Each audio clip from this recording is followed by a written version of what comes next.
দেশে এবং দেশের বাইরে যে যেখান থেকে আমাদের এই অনুষ্ঠানটি দেখছেন সবাইকে শুভেচ্ছা জানিয়ে শুরু করছি আমাদের আজকের অনুষ্ঠান। আজকে আমি যে জায়গাটা অবস্থান করছি সেটা হলো কেরানীগঞ্জের ঐতিহ্যবাহী হযরতপুর ইউনিয়নের জগন্নাথপুর টানা ব্রিজে, যেখানে একটি নতুন ব্রিজ হচ্ছে। এই ব্রিজের গুরুত্ব যদি আমি বলতে চাই, লোকেশনটাও যদি বলতে চাই, চমৎকার লোকেশন। আপনারা এইখানে এসে আপনার এই লোকেশনটা দেখতে পারেন। আপনারা যদি আমরা নদীর দিকে তাকাই, এই ব্রিজের দিকে তাকাই, তাহলে দেখুন এই যে টানা ব্রিজটা হচ্ছে, এই টানা ব্রিজটা বন্ধ হয়ে যাবে যদি আমি যে ব্রিজটার মধ্যে দাঁড়িয়ে আছি এই ব্রিজটা যখন চালু হবে। এই রাস্তাটার গুরুত্বটা আমি বলতেছি।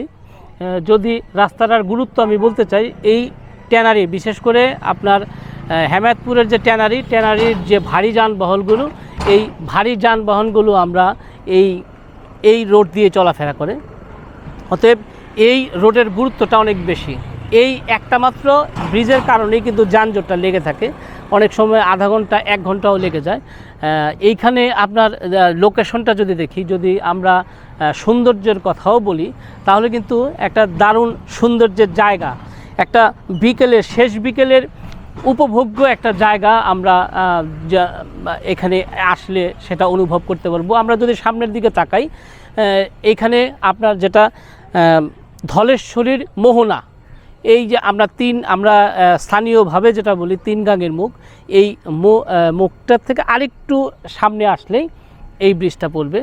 একদম শেষ বিকেলের যে যদি আভাটা দেখতে চান, তাহলে অবশ্যই এই জগন্নাথপুর এই ব্রিজটাতে আসবেন। যদিও ব্রিজটা কিছুদিনের মধ্যেই শুরু হয়ে যাবে, ফাইনাল টাচ সামনের যে রোডটা আছে এই রোডটা হলেই, এবং সামনের যে একটু জায়গা আছে ওই জায়গাটা, এই রোড টঙ্গুল হলেই আমরা সম্ভবত এই যে হযরতপুরবাসীর যে দীর্ঘদিনের যে আশা, জগন্নাথপুরের এই ব্রিজটা চালু হলে সেই আকাঙ্ক্ষাটা পূর্ণ হবে। এবং এই জনপদের মানুষগুলো, শুধু এই জনপদের মানুষ না, ট্যানারি থেকে যে যানবাহনগুলো, ভারী যানবাহনগুলো, বিশেষ করে ভারী যানবাহনগুলো যে আসে এইখানে, এই যে আমরা টানা ব্রিজটা দেখতেছি, এই টানা ব্রিজটার মধ্যে যানজট লেগে থাকে। এখানে এই জায়গাটুকু, এই যানজট থেকে যারা যাত্রী তারা রেহাই পাবে।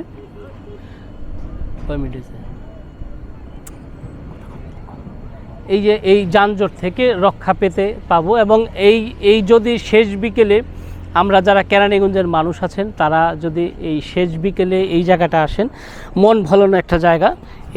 এই জায়গাটাকে আপনারা নিজেকে যদি একটু সৌন্দর্যের সাথে পরিচয় করে দিতে চান, বা পারিবারিকভাবে যদি এই জায়গাটাকে দেখতে চান, একটু স্বস্তির সান্নিধ্য নিতে চান, তাহলে অবশ্যই এই হযরতপুরের জগন্নাথপুর ব্রিজেই আসুন, ঘুরে যান, দেখে যান, মনকে প্রশান্তি দেওয়ার জন্য যে জায়গা, সেই জায়গাটা তৈরি করে নিন।